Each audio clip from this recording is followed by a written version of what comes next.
continued my athletics. I went and I won the 400 meters national champions here in Kenya as a junior, and I was on the newspapers. And there was a Ford model agent here called Lindsay McIntyre, and they is it called Suranzuri? Yes, Zurazuri. It was Zurazuri. Yeah. Now the owner of Zurazuri saw me, and they managed to track me down. Wow. And tell me, you know what, you can be a model. So I was also third place in Miss Tourism. Yeah. Because I was being told, oh, you can be a model. I'm like, who, me? You didn't take it seriously, obviously. No, of course not. Because, of course, I didn't think I fit. I would fit that beauty standard of, beauty pageants or models.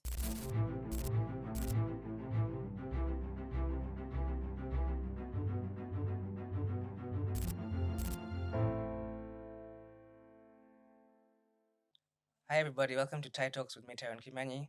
Thai Talks aspires to inspire the current and future generations by telling stories of people who made it to the top of their careers. My guest today has done that and more. She used to be an international model, or still is, but now is more passionate about philanthropy. She wears many hats. She's even worked alongside Naomi Campbell. I'm pleased to introduce Ajuma to everybody. Hi Ajuma, thank you for coming. Hi everyone. I was trying to say your last name. Is it Nasanyana? Nasanyana.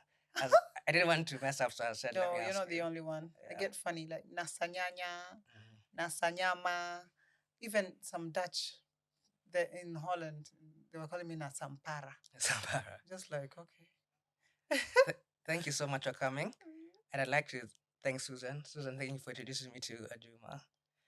Ajuma, let's take it back to 41 years ago in Turkana, where you were born. Maybe you can tell me a bit about that, your childhood. My childhood was very, I don't know. I was born of a teenage mother, and we were sort of taken in by a Swedish family, and before that, of course, while I was growing up in Turkana, was amazing. Everything was so organic, unlike today, where everyone is on TikTok or whatever. We run around free, barefoot. I don't know, at night, we were just free souls. Nice. And it was amazing, yes. And I read that your granddad he worked for the British Army or something? Yes, he did. Yeah, he fought in Singapore and many other places far, far away. And then moving on once you got introduced to the Swedish family, you moved from Turkana, you went to Green Acres, if I'm correct. Yes, I did. That must have been a huge change from... Oh my gosh. It was crazy because I didn't speak English well. I was this tall, skinny, dark-skinned girl. I stuck out like a sore thumb. Yeah, so it was like crazy because everybody I was teased because I looked different. And you were taller than everybody as well. Yeah. And I came from this place where nobody really understood. Yeah. So it was quite hectic. Yeah. And of course, growing up in Turkana, you don't have much, like, you play outside. Now you come to a school where people have everything. Most of them are privileged. It must have been like a big, I don't know if I call it a culture shock, but it was a big change. Yeah. It was a crazy culture shock because the thing is that my friends in Turkana, I know them. I know how they are, how they live, etc. Then I come to this new school, affluent school, where there's children from all over the world. Yeah. There's Chinese, British, American, all these like kids of African dignitaries, and everybody was talking about like TV. I don't know, like different cartoons they were watching. You never saw TV. No, I never saw TV. All these different cartoons, they bantered very well together because they were all similar in a way, and I wasn't really onto things. Yeah, you're like the odd one out. Yes, I was. So yeah, there was a huge culture shock, and of course, kids had everything, right? We were read for bedtime stories. Those kind of things where, like, in Africa, you unaenda kulala, right? Bedtime is bedtime. Yes, then you go take yourself to sleep. Now in this school, you were being read for bedtime stories. You're tucked in. That was a little too intimate for an African, child coming from Turkana. Yes. And then once you got to Green Acres, you discovered you had an athletic talent, yes, which you didn't know you had because You'd run and do any sport and you're the best at it. Yes, I Beat did. tennis, beat whatever you're doing, you're the best at it. I was just a very talented sports um, child. Everything I did, like you said, I was just good at sports. So that helped me quite a bit because you stood out. no, because I stood out. No, the fact that I stood out, that sort of equalized things because people saw me for something else now. They focused on me as the that great sports person of the school. So the teasing and all these kind of things sort of came down and it masked it all. Because you're the star girl. Yes, I was now the star. Out of all the sports that of course you're good in all of them, but would you say you have one favorite one? Hockey. Hockey. Field hockey. Yeah. Definitely. And do you still play today? Sorry? Do you still play today? I tried. You still have the physique for Yeah, it? but I tried. Hey, but it's rough. Yeah, it is. It's rough. It's too rough for me now. Yeah, in continuation with sports, there was I think you had like a talent or field competition, and then Kip Kano's coach was there and spotted you out, and maybe you can tell us about that story. Yeah, so I left Green Acres and I went to Greensteads, and there I found the Kipchoge's kids were there, obviously, and we used to have sports days like once a year, and one of the sports days, Kipchoge Kano brought his coach, his coach. Of course, he was an old guy, but he brought his coach as a guest of honor for that particular sports day. And he saw me running. He's like, "Oh my gosh, I want that kid. I want to sponsor her." And it was to Virginia Military Academy. Wow. They had it for men, but they were gonna start like and for women. Going to be the first woman. They were going to start for women. So he decided, I would really love for her to come and be like one of the pioneer ladies in that particular school. But unfortunately, a tragedy happened. Yes. Yeah. The day you almost lost your life. Yes, I did. I don't know if you want to talk about that, if you're comfortable, but.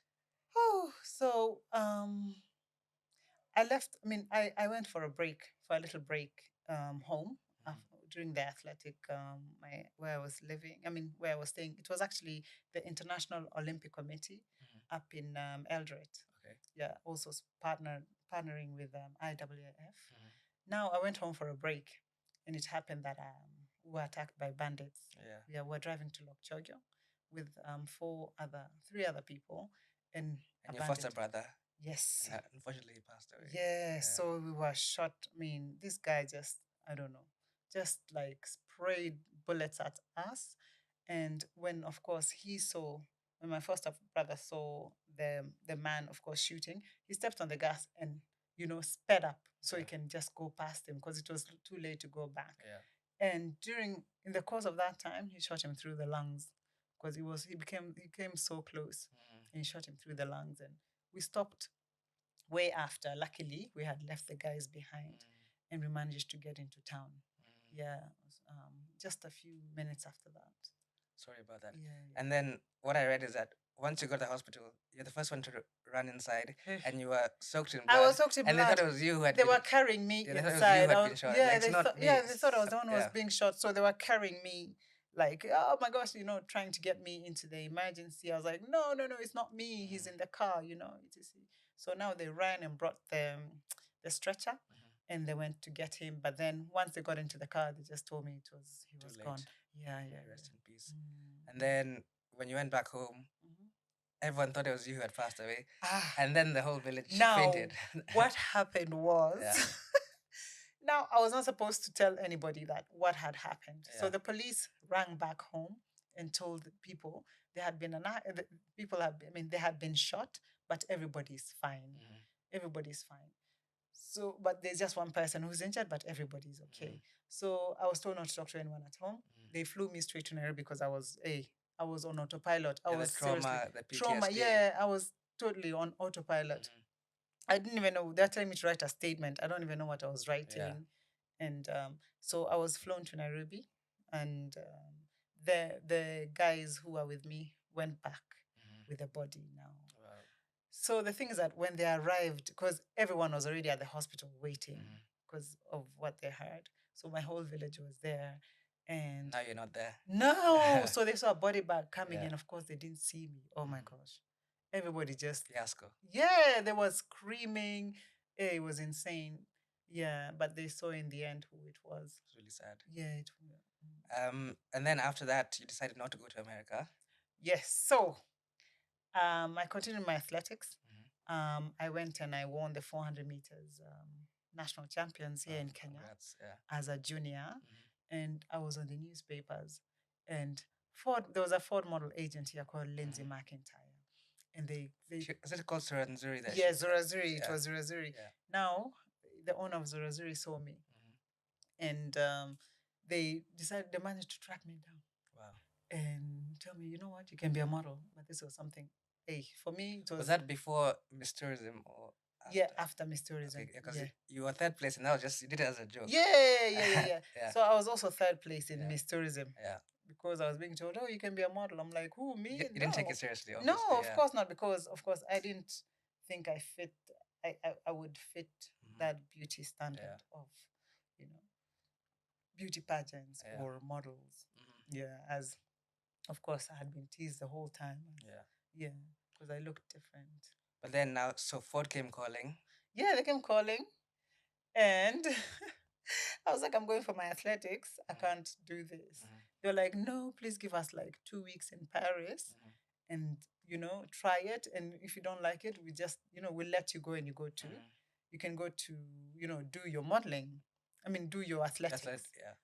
So I went to Paris. Of course, the next thing, I was booking all the shows. Chanel, Jean Paul Gaultier, you know, Lacoste, all these guys. Yeah. And of course, for me, I didn't even know who they were at the time. Yeah. But the agency was so excited, like, please, Ajuma. Just You're in Ajuma, You're in please demand. stay. Don't go, please. You see, you're doing so well. Yeah. What? And for me, at the time, I was just like, athletics was so painful. Yeah. Really, really painful. So I decided, you know what? Maybe Let me stick just to this. I'm gonna yeah. And so, were you living in Paris permanently, or you were all over the place? So I based myself in the UK because of the language barrier. Yeah, because you didn't know French. So No, it would be yes. difficult. Yeah. Because even in the beginning, you know, when you arrive, all you're given is an itinerary And a map. You're told, au revoir, Ajuma. Yeah. And you have to find your casting on your own. Hey, oh my gosh. I didn't even you just go down to the metro and then you I'm like, okay, where's the metro first of all? I know. I also laughed because I saw stuff where you said you could recognize another model. So if you see that model going that way, you follow I just the model. follow because you can tell when it's fashion week, there's models all over the city. So you just follow these models. So that's why I was like, no, I'm not gonna manage here. Yeah. And then also when you run and try to ask somebody for help, the French people feel like they can't speak English, so they're embarrassed about it. They just turn away and walk away from you. So I was like, Apana, let me go. So you can sort of choose where you want to base yourself. So I chose the UK because it's close to home. And at the same time, I'm able to get around Europe quite easily. Yeah. And from all the fashion weeks you've modeled in, which one would you say is your favorite? Oh, the one which stood out, obviously, is Victoria's Secrets. Oh, yeah, let's go to that. Every little girl's dream. Every girl's dream. That Victoria's Secrets is a whole show on its own. They have a big performer. It's like the private jets. We are flown by private jets. Yeah, all these things. They call the models angels or something. Yeah, right? Angels. Yeah, Victoria's Secret angels. How many times did you walk that catwalk? I did it once. Yeah, but then I continued working with them in different ways. Oh, nice. Yeah. Also, Vivienne Westwood really liked you. Yeah, she did. Tell me about that. Yeah, I was like her muse. I don't know why. She just, I don't know. When I started in the industry, she was one of the first clients to use me. And from there, I became her muse. Oh, wow, that's amazing. Yeah, so I just continued working with her. Yeah. And with all that success, what I love is that you never forgot about home. No. And on that note, we're going to move to your philanthropy. Okay. Yeah, so of course you're modeling. Home is at the back of your mind. Always. You know where you came from. Always. So you decided now I want to start my own foundation. Tell me about that. Yeah, so there was that part where as growing up, and I was so. Wait, sorry, can I interject for 1 second? What I really respect, your philanthropy started in Green Acres when you used to be given tuck, and then You never used to No, eat the I tuck. You'd save the didn't. money, and then when you Yes. go home on holiday, you give the Because I money to felt people so at home. bad. Yes, I felt so bad because I just left the my people. family Yeah, member, my people. They were just in the same situation. And every time I went and came back, yeah, they're always like, "Do you know what? The children, they were so like." yeah. I was like, "No, I'm not. I'm the same person." Because they used to I think touch you've my changed. hands. Yeah, Oh, but they're you're still so the same soft. person. Yeah, My clothes smell so nice. yeah, That's what they used to need to do. yeah, I'm like, no, I'm still the same person. yeah. And then yet they were not, they were in tattered clothes, no shoes, and so on. So I felt like when every time I was in school and I had this money, You I keep it was, aside for yeah, them. because I felt really bad. Like, I mean, I have money and this child doesn't have Yeah, shoes. So I kept my tuck shop and made sure I had enough at the end of it's the amazing. thing. Yeah, Even though I had something small, but I made sure that I you remember the saved. people back at home. I Mm, saved and bought things on the way home mm. and took, because it's like things like lotion, after all these Small things, things. it Yeah. makes such a big difference to them. Mm. So that's what I did. And going forward, of course, the philanthropy bonus Was was there? So I already had to there. interject there. Yeah. And it's always, it has always been like haunted me. Like, I really need to go home and do something Mm-hmm. because I was privileged. Mm-hmm. It was like a privilege for me. Like, I was picked out of, So many people. yeah, so Yeah. many children, and I got this opportunity to become something. So I've Mm-hmm. always felt like I needed to go back home It's and amazing. give back. So now fast forward to the foundation. You can Yes. tell us how it all started and Yeah. what it's about. So I started with, I mean, when I came, it was more, I think what I was going for in the beginning is more or less mentoring young girls. Mm-hmm. As my mother had me as a teenage mother, Mm-hmm. I wanted to, because a lot of children, I mean, a lot of young girls in Turkana used to drop out of school. Mm. They don't Because of even getting reach class pregnant. 5. Yeah. They don't see the point in Mm. education, really, because like we finish primary school, maybe it's cheap.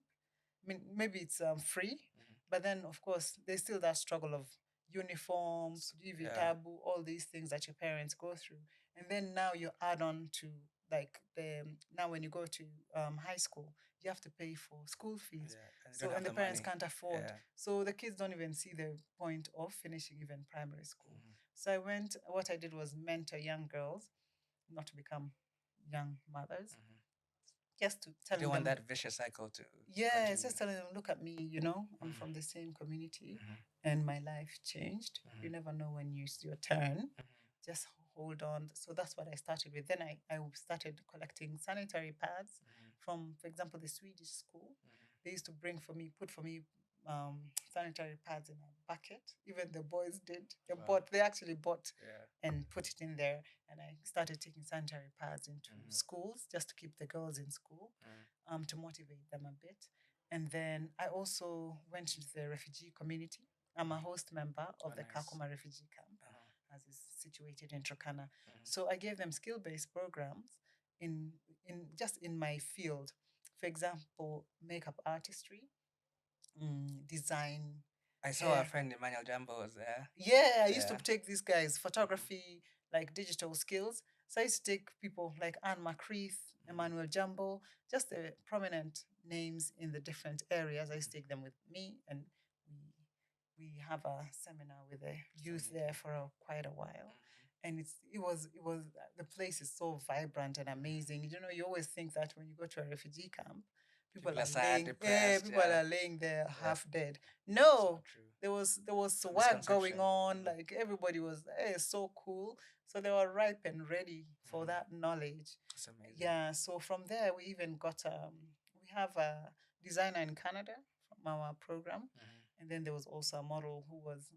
I mean, we didn't continue after that, but there was a model who was also picked for to go to Was Paris. that the one who I think Got married. they lied to her that she was going to a party Yes, and and they then she just dressed disappeared and she her. was getting yeah Can you I saw that imagine? yeah Yeah, so they just dressed her up at night and told yeah her we're going somewhere with her friends, science party or something like that. and I then they read that. just took her to That's this sad. man. Yeah, and you've Yeah. not heard from her since. No, I couldn't. Mm. And the UN, I mean, they told me that she's over 18. Mm. There's nothing they could do about Yeah, it. that's true. And the father is the one who took It was her. arranged marriage. Yes, yes. Yeah. Wow, that's Mm, quite deep. yeah. And then now what is the foundation working on at the moment? I Yeah, actually saw so Decathlon was in yeah, Turkana. Was it last week or the week before? no rubies. Yeah. So what we are when COVID hit, everybody was feeding people, right? And I did that as well. But then it kind of woke me up like, okay, what can you really do for your people, right? Because I fed the old mamas and so on. But I mean, a light went on. Like, what can I really do? What sustainable thing can you do, Ajuma? Don't just don't do these things that you know you give and you go away and they're finished the Exactly. next week or month. What more can you do? So I decided education because even me when I was small, my sponsor invested in education and it changed my life. Your Swedish family. Yes. So I decided I'm going to do education, but what can I do in education? In my own little way, I decided a lot of children in Turkana were sitting at home because they didn't have anything to write on. Also, growing up, a lot of children were writing on sand. On sand. So I decided I'm going to do exercise books. So I collected, and it's so cheap and it's easy to do because it's so cheap. Um, so I decided I collected money from family members and friends. And once I got this money, I decided I'm not going to just go to any other supermarket in Kenya and buy exercise books for the children there because they promote so much Western culture. Yeah. And for example, deep in Turkana, a lot of people have no information about the rest of Kenya. They think that the only tribe in Kenya. They say maybe I'm sure deep in Kikuyu as well, but I was using Turkana as an example when I was creating my thing, when I was doing the initiative. So I created the covers of the books in different tribes. Oh wow. Yeah, and we didn't even have any samples. I'll show you after. Okay, no problem. I'll look for some in the car. So we created the covers in different tribes. And with me, the illustrations of me, and for the little ones, it's my niece. So I have Turkana, Kikuyu, Samburu, Kamba, Swahili. Not yet, we're not yet there. I have 5 at the moment, 6 actually, which we haven't printed the Nandi, but 6, and we're moving up to the other tribes as well. So when I'm out in Turkana, I'm able to show them what a Turkana looks like, what a Kikuyu looks like. Oh, sorry, what a Kikuyu looks like, what a Swahili looks like, etc. This also fosters ethnic cohesion because you find that around the border where I come from, we have so much ethnic clashes due to cattle rustling, banditry. Like, of course, I Like told what you happened before. to you? Yeah, that one was actually from Sudan, South Sudan, because we border South Sudan and I was going towards Sudan. Yeah. So we have a lot of, even within us, Pokot and Turkana are very like, it's insane. They just hate each other so much. Pokot and Turkana, you go to the other side as well. There's a lot of rivalry over there. So what I do is that when I'm out there, I try to I don't know, teach the children just to love each other. We are so many tribes in Kenya. We need to unite and love each other. Yeah, and grow our country as well as a united country. So the pillars of Ajuma Foundation is keeping the children with free writing material, but also uniting Kenya through the younger generation as well. Yeah. It's amazing. And how do you go with Decathlon? I saw you guys had a good time. Yeah. So my donors, our main donor is Rubies. That is our main donor that we go around Kenya with. So far, we've managed to distribute 250,000 books. 250,000, wow. That's a lot. More than 66,000 children. Wow. We've done, more than two.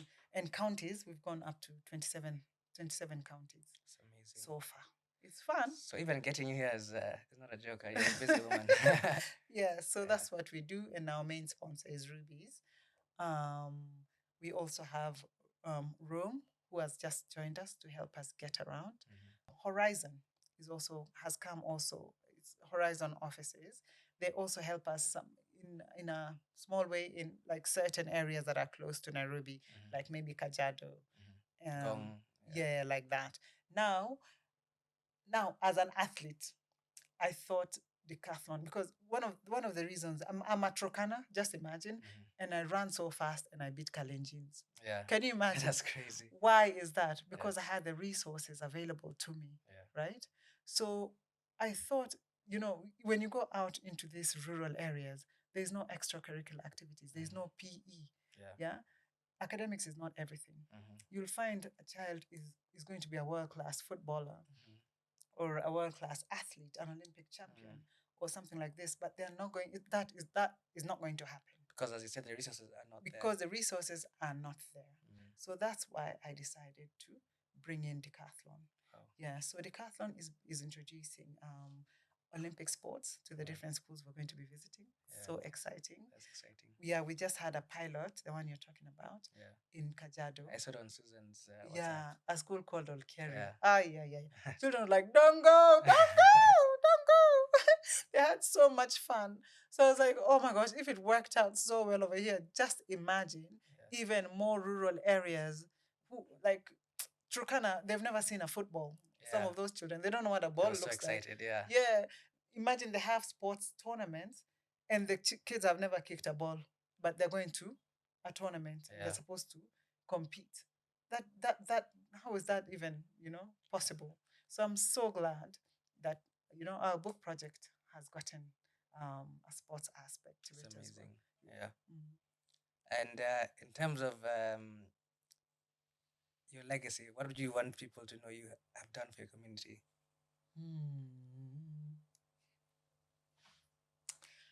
What I've done for my community? Oh my God. This is just me. It's just who I am. Inbuilt. Yeah? Like Inbuilt. Yeah. I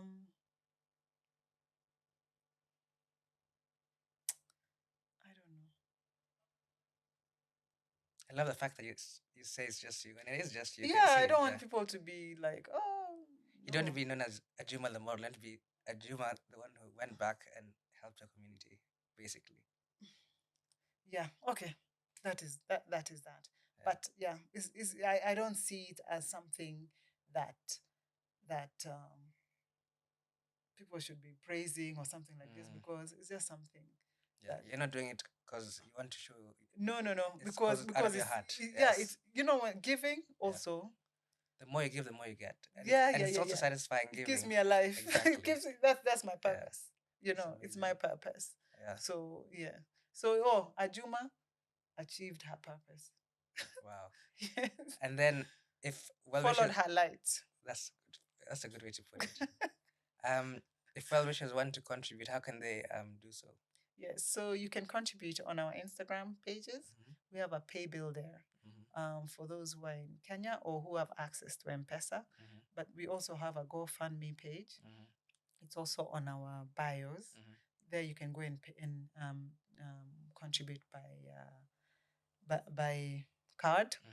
But then, other than that, we're going to be having small campaigns soon where you can actually give things in kind. For example, maybe we might be having a run for shoes because, kids in Turkana run around in the hot sun, sharp rocks. The terrains are really bad. Maybe we'll have a campaign for shoes and we'll be telling people where to drop the shoes. Then we'll be having maybe another campaign for pens and pencils because we have exercise books. That is our main thing. But we need these other accessories to go with the books as well. So we'll be having people should watch out on our socials about those particular things. But please go to our socials and see what we do. It is really amazing, and see who we work with. The kind of children we support. Yes. Yeah, please everyone go and check out their socials. And then, of course, you have your fans who have seen you modeling. Are you doing anything in terms of like model, like mentoring or like talent management or? Yes, we have something coming soon. I think I'm not in a position to say it at the moment. Yeah, to be revealed. Yes, I have something amazing coming for models. Okay. Really, really soon. So watch this space. Yes, please watch this space. Yeah. But at the moment, we do manage models and talent. Oh, nice. Yes.